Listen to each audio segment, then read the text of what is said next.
Peter Rabbit by Beatrix Potter, for Woody and of course anybody else who might enjoy it. An old favourite, the tale of a naughty little rabbit. In a snug little burrow beneath a tall fir tree in the heart of the wood lived a family of rabbits. There was Mrs. Rabbit and her 3 little daughters, Flopsy, Mopsy and Cottontail, and they were good as gold. And then there was Peter. Here he is, look.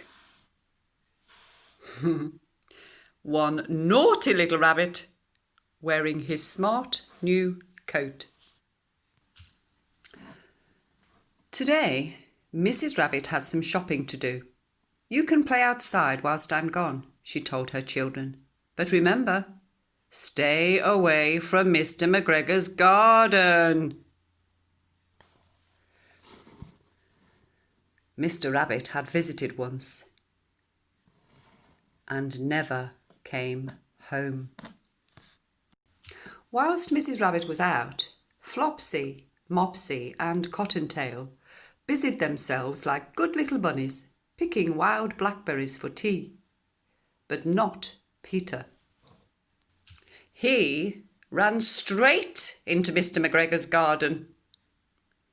Here he is. Look. One naughty little rabbit squeezing himself under the gate. First, he ate some juicy fresh lettuces. Then, he gobbled some crunchy green beans.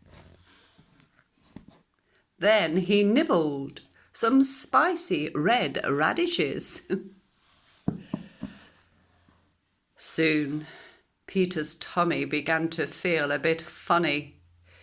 He looked around for some parsley, but instead he found Mr. McGregor! Oh! Peter turned and ran as fast as his little rabbit legs would carry him. There he goes.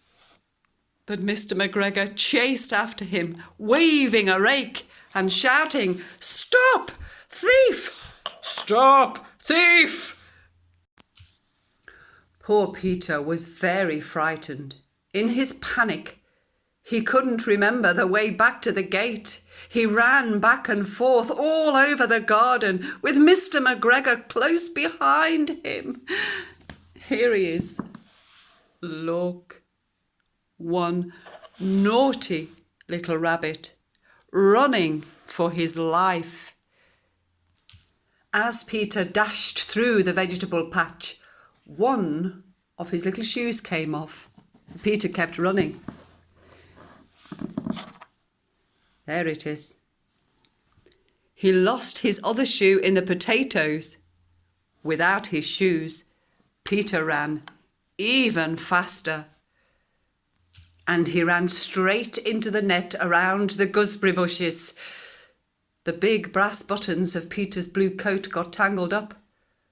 Suddenly, Mr. McGregor appeared over him. "You wretched little rabbit, I'll have you for my dinner," growled Mr. McGregor.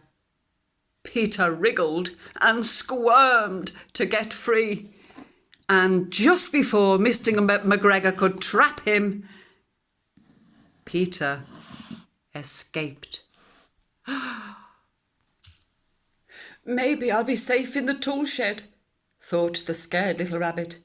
A big green watering can seemed like the perfect hiding place until Peter discovered how much water there was inside.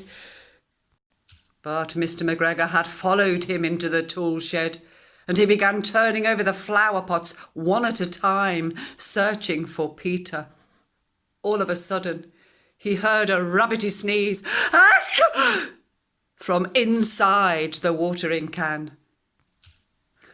Poor Peter was out. He was out of the can in a flash. He ran away as fast as his little rabbit legs would carry him. he found his way at last back to the garden gate.